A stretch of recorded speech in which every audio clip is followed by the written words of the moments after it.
Art self-education, a super tiny little step towards freehand drawing.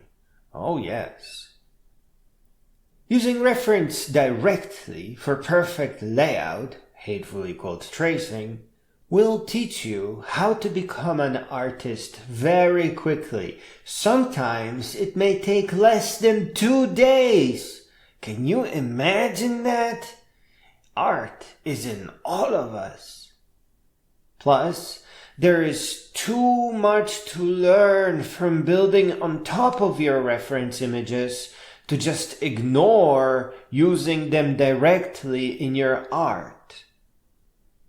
If you don't know where to start in art, get a $50 pen and tablet and install the free and open source Krita.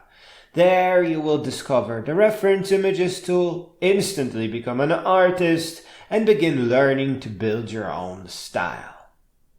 Your style is a combination of shortcuts and eye candy that you yourself find to be the sweetest.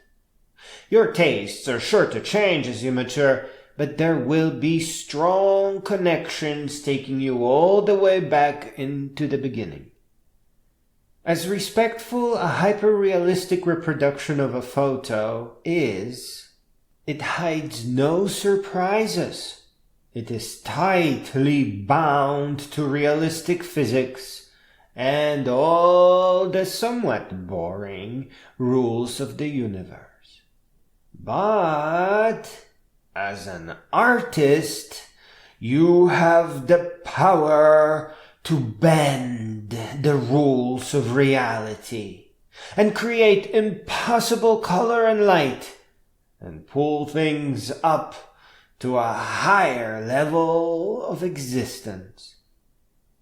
You will find that some of your works will ask you to move beyond using reference images to position everything. But please, do not be scared of this, nor should you ignore it, because this is how art calls to you. You should never force yourself into freehand face drawing or painting. You first need to relax and dream up a really good reason with a great ending.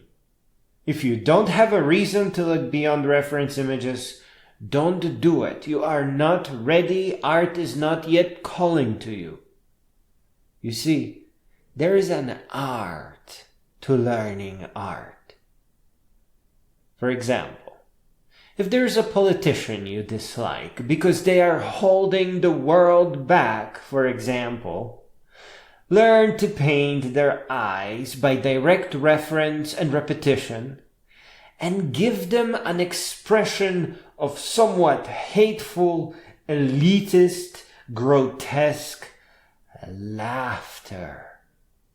You will find plenty of reference images for laughter and the eyes of the subject, of course. If you try to embellish that smile to make it say, "I make you poor," or something angering like that, you will have a gap between the appearance of the person and how the face would look like with the embellished laughter. And if you have a good ending and a good reason to go for it, this gap is where you will slowly begin your freehand drawing education. But you always need a reason. You can't just sit down and start drawing faces. There's no point to it. There's no soul in it. That's just like how they do it in school, and the school can't create an artist. Only passion can. Distorting a face in a hyper-realistic fashion is not quite caricature, but kind of maybe, but you shouldn't think of it that way. Here, you need to pause and create a series of studies of laughter. You should use reference images directly. Yes, again, that is the best way to memorize and study. But in your final creation, as you piece your politician and the angle and the eyes and that grotesque laughter together, you will be going freehand. You have to do it. It won't be scary or hard. See, here you are not just doodling, but you are on a mission, something that you are passionate about.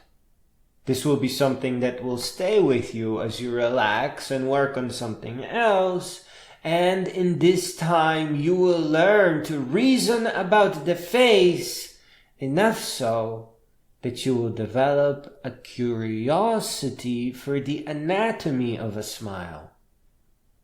You will find no discomfort here, nothing intimidating. You will be simply expanding your knowledge. Everything you do must have this harmony.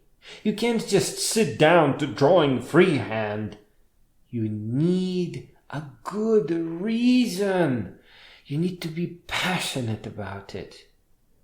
Once you picture a series of politicians bellowing with grotesque laughter, hanging at your local art gallery, you are well on your way to knock people's socks off, change the world, and probably sell a bunch of portraits.